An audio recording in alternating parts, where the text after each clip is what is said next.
Hi, I'm Jeff Bailey, founder of Avita Yoga, and after 45 years in the world of yoga, I have found one shape to be the best barometer of overall health. It's the squat. We have lost the ability to squat. So in this video, I'm going to tell you why the squat is such a good barometer of overall health, a good indicator, and I'm going to show you how to get your squat back. But first, let me show you a couple things that don't work. We've all heard of doing squats, right? And what does a squat look like? We could have weight in our hands, we could have weight on our shoulders, and what do? We bend the knees, we squat down, but we're not paying attention to any of the restrictions. We tend to work out in our compensation patterns.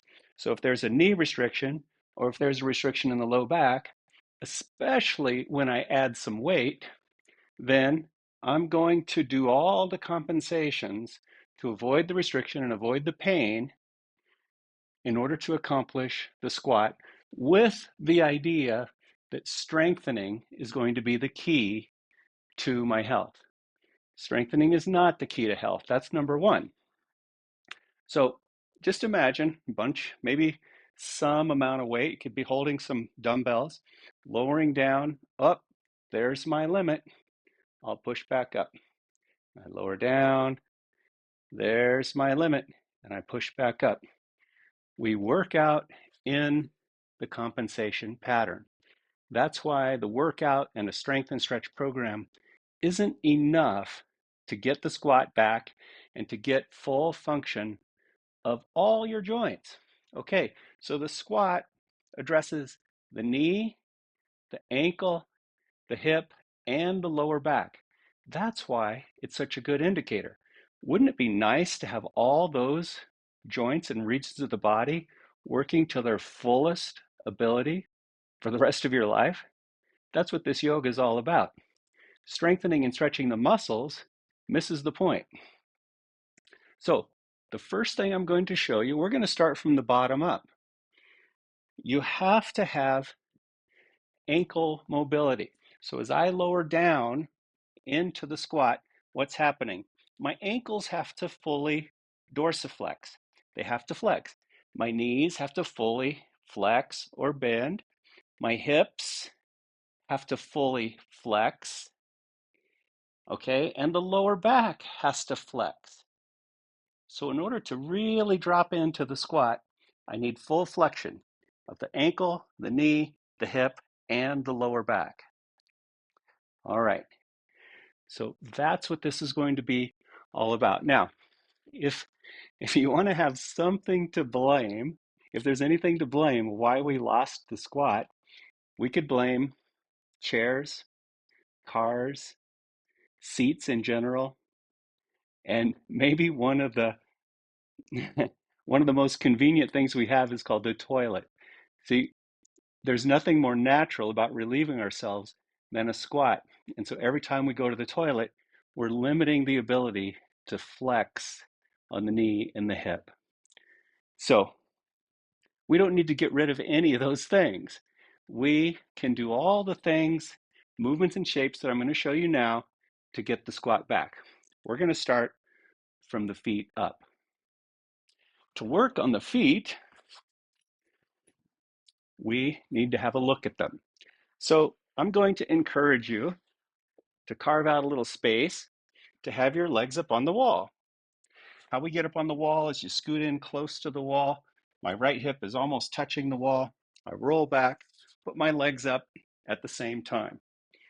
And then a 28-inch bolster is ideal for our yoga, but any firm cushion will do for now. Support your head, have your legs up, look at your feet. Now this shape requires extension of the knees. This alone, even for some of the most athletic, youthful people, this is a challenge. Why? Because it's asking for a passive release on the knees and the hips, and even the lower back has to relax here. And for some, that is a significant challenge in and of itself. So you've heard me say probably in some of my other videos, it's okay to begin with an ottoman or a chair or something to support your lower legs. Then you start following along. With time, you'll be able to have your legs up on the wall like this for an amount of time with very little effort. All kinds of physiological benefits to this. Now, we could just look at the feet one at a time. We always work one at a time, so we give the brain and the nervous system one thing to work with. We center the right heel on the wall and just play with flexing. Can you bring all 5 toes towards you? Extend the knee. Extension of the knee will always help with flexion of the knee. So that's why we play with extension of the knee here. We're dorsiflexing the foot.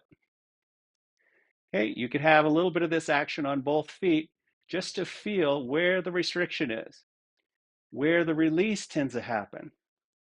Then we put a strap, any kind of scarf, belt, or strap will do, around the ball of the left foot. The hands are high. I keep the heel centered, the back of the heel centered on the wall, and the knee fairly straight. And I pause for a moment. Yes, you could wrap the strap around your hands, but then we miss out on the yoga for the hands. We take care of a lot of things all at the same time. Now, look at your toes. Bring all 5 toes towards you. Extend the knee. Flex the ankle, folding on the ankle joint. Relax the arms and shoulders. Feel the work in the anterior compartment of the lower leg. Those are the shin muscles. Feel the release in the back of the calf, the back of the lower leg. Feel the release in the heel or the heel tendon or the Achilles tendon. Same thing. Feel the release there. All of that has to release to have a good, healthy squat. A good, healthy squat means you have ankle mobility. See how that works? All right, and we would spend 1.5 to 2 minutes there. Switch to the right foot, same story. Strap over the ball of the foot. That's the big toe base and the little toe base. Center the heel, extend the knee. Dorsa flex. That's the foot and the toes towards you. Yes, you could pull on the strap, but I don't want you to do that. Just let the weight of your arms do the work. This is good for the hands. It teaches you to relax your shoulders. Okay, and the knee is straightening. 1.5 to 2 minutes there. I'm going to show you what to do and kind of give you the time parameters for them. And then you'll be able to move through these on your own. Practice is what we need. All right, so that's the flexion of the feet. Now, how about the knee? When we squat, we need full flexion of the knee. So let's see what we got. Can you interlock your fingers over the left knee? Bring it toward the left shoulder. Here, I encourage you to close your eyes, resonate with the feedback. For some of you, it could take 6 months. It could even take 1.5 to 2 years to really earn and develop your way into a healthy squat. But that's what time is for. We can't rush these things because your nervous system, the fascia, connective tissue, muscles, bones, joints, all have to reorganize harmoniously. That's why we close the eyes and we practice peace as we evoke the movements toward a healthy squat. Folding on the knee, folding on the groin, relaxing the foot. Release the heel up onto the wall. Repeat on the right side. Bring the right knee toward the right shoulder. Now, I'm making a subtle attempt to have the heel of each foot lined up with the corresponding sit bone, knee, and shoulder. Just play a little bit with that because most of the time the foot will be in and the knee will be out. That's indicative of a hip restriction. So we make this subtle effort to line the heel and the sit bone and the knee, the hip and the shoulder up. Feel into the restriction.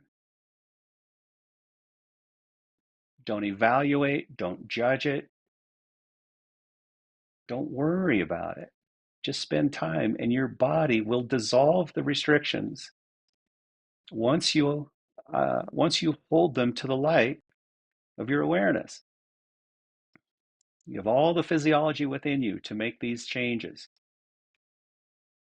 The result, healthy movement and healthy joints, strong bones.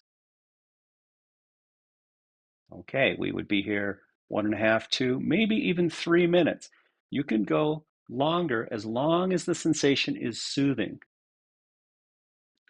And then release your leg back up on the wall. Let's have a moment here. Just pause. Have a little gratitude that you have a way to make a deep and substantial change in the bones and the joints in your nervous system. Your muscles will just follow along automatically. Okay, bend the knees, roll onto one side, push yourself up. We're going to move the bolster off to the side and come to all fours.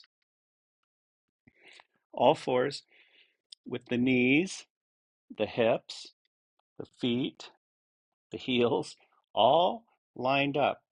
So remember I had you center the heel on the wall. Right now, you're going to center the back of the heel toward the ceiling. Why? Because heels out or heels in, rotating the heels out or the heels in, is indicative of a hip restriction. You'll feel that. So center the heels up toward the ceiling and slowly, slowly sink back. Just like the knee to the chest with your legs up on the wall was indicative of moving toward a squat. Now, I'm moving toward a squat in a much more doable way in a helpful relationship with gravity. So I'm sinking back. See how this looks just like a squat? But I'm in control of gravity. I'm in control of the pace and the rhythm, and I'm not fighting anything. I'm not overworking. All I'm doing is keeping the heels centered toward the ceiling, and I'm sinking back. Now, that restriction, pain, arthritis in the knee is likely to show up.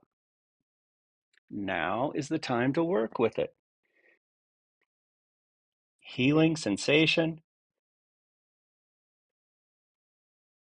time, peaceful thoughts, all help reorganize the bones, joints, and nervous system. With time, you'll be able to sink the sit bones all the way down toward the heel while keeping the heel centered toward the ceiling. That's very important. Let me show you why. If you have the tendency to have the heels turning out, and if I turn the heels out, then I can sit back faster and get to the shape quicker and have a feeling of accomplishment. No. Take your time. Dissolve the restriction in the hip. Keep the heels centered. So that's the approach. When you find and feel the restrictive sensation, spend 1.5 or 2 minutes with it. All right, and then we come up out of the shape, and we're going to go back to the wall. We're going to scoot in very close to the wall, roll the legs up again, bend the knees, lift the hips, put the bolster underneath the pelvis, head on the floor. The bolster's under the pelvis alone, so that allows the low back to relax toward the floor. See that? The lower back has to release into flexion in order to have a good, healthy squat. So we pause here for a moment, let the belly relax, let the low back sink toward the floor. Once again, interlock the fingers over the knee, sink into the shape. Now we're folding on the knee, we're folding on the groin and hip, and we're encouraging the low back into flexion. A golden shape. We're reversing the impact of gravity on the feet and legs. We're cleansing the joints. We're cleansing the lymphatic system. We'd spend the allotted amount of time here, trusting your intuition. When the time is right, you switch over to the other leg.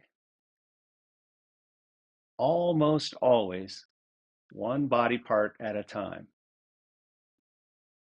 Why? Because we're bringing all the systems, including your brain, along for the ride. Feel the helpful and healing sensation. You'll know it's helpful and healing because it induces a peaceful state of mind. When the time is right, release your leg, heel back up on the wall. Now, if you have trouble getting your legs up on the wall, you can use the chair like I said, but you can also have the shape,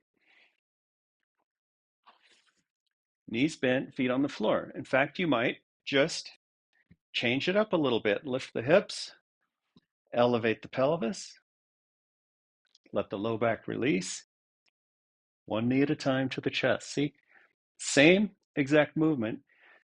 Legs up the wall puts a stronger impact down through the structure. That's the only difference.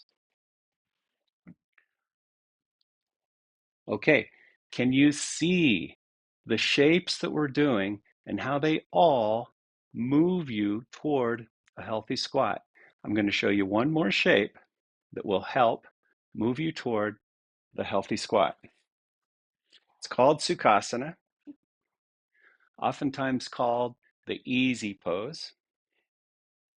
Oftentimes called the easy pose. I put the right leg in front, the left shin parallel to the wall in front of me. So see, I'm scooting this leg out so that the left foot is under the right knee, just approximately, doesn't have to be perfect. And then I encourage the feet laterally. The knees may be high, you may rest against the wall. Doesn't matter. You just allow yourself to curve forward. You allow gravity to have the knees and legs, and you allow the low back to curve. You can even reach back and feel the lumbar vertebrae. Do you feel them poking out into your fingers? If not, if you feel that they're kind of deep inside of a ditch between the two lateral, the rector spinae muscles on your spine, then you just know you've got a little work to do, and it's going to take time and practice to get them to flex and bend.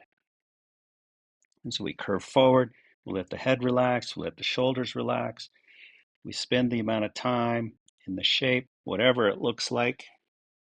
You could even lean against the wall, you could sit on the bolster. When the time is right, we switch the cross, right foot under the left knee, curve forward again. Healing time in the shape, dissolving restrictions, opening up possibility for healthy movement. All right, so those are the shapes that bring the significant change to the body parts that need the freedom in order to have a healthy squat. Now, let's go for the squat. Every once in a while, we just go for it and see what we have. The bolster is going to go against the wall. We're going to sit on it. We're going to bring the heels in close. Seated on the bolster, the wall is supporting me.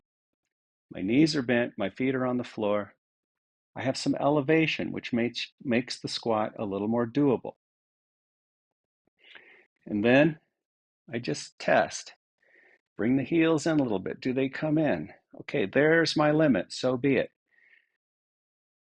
I don't want my back to conform to the wall. I want to have the wall support me. The lower back is what needs to curve. So I could hold my knees. I can press onto the feet a little bit, encouraging flexion of the lower back. For some of you, you might be able to bring the feet in a little bit closer. With time and practice, you all will be able to bring them in closer and eventually be able to wrap your arms around your knees, the feet pointing straight ahead. The heels get closer and closer to the bolster. You get closer and closer to your heels. See, this could be time-lapse photography. We take a picture of you doing your practice 3-4 times a week for 1.5 to 2 years. Okay, we got to think long term. Everything starts to change. Your knees get healthier, your hips get healthier, And all of a sudden, you have a shape that starts to look like this. How do I know that's possible? I've seen many students do it and succeed. I have succeeded at this. In my 20s, there's no way I could do this. I played baseball and I couldn't imagine having the role of the catcher. It was out of the question. But somewhere along the line, I started working with my joints, working toward the possibility. I have more freedom and movement than I did in my 20s and my 30s, now in my 60s. So now we move toward this shape, we spend some time in it. I'm still passive. See that? I've got the bolster supporting me. I'm passive. That lets my nervous system relax and I sink into the possibility. It doesn't really matter if you ever really develop the ability to have the shape actively. It's a lot of work in the shin muscles. Yes, you can attain this, but who cares? Let's first get it passively. Relaxing in the shape. That's everything. Now, I'm going to share one more little stumbling block. There's restrictions, there's pain, there's arthritis. We're going to clean all that up on our way to a healthy squat.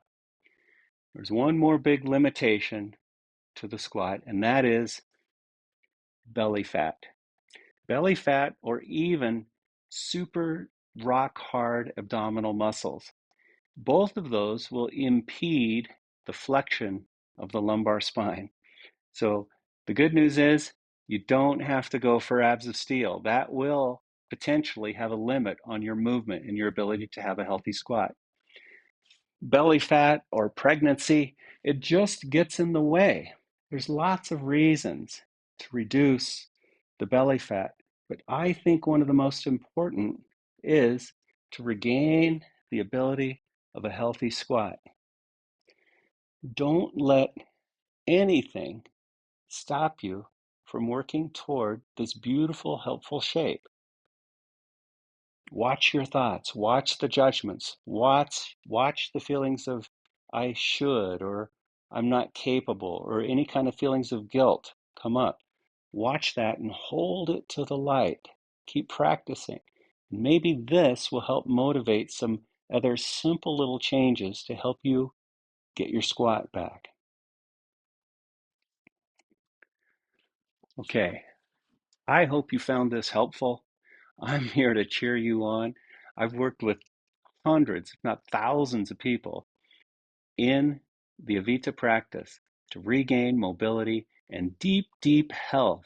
There's a difference between fitness and health, and we go for health very gently, very consistently, and kindly. I would encourage you to download my helpful guide to Avita Yoga. It'll take you through the physiology, it'll help explain why we do what we do, and for many, that's motivational. It also has some shapes, some diagrams, and things like that that'll help you understand the practice. Give it a look, it's free, and I hope you find it helpful. Thank you so much for joining me. Namaste.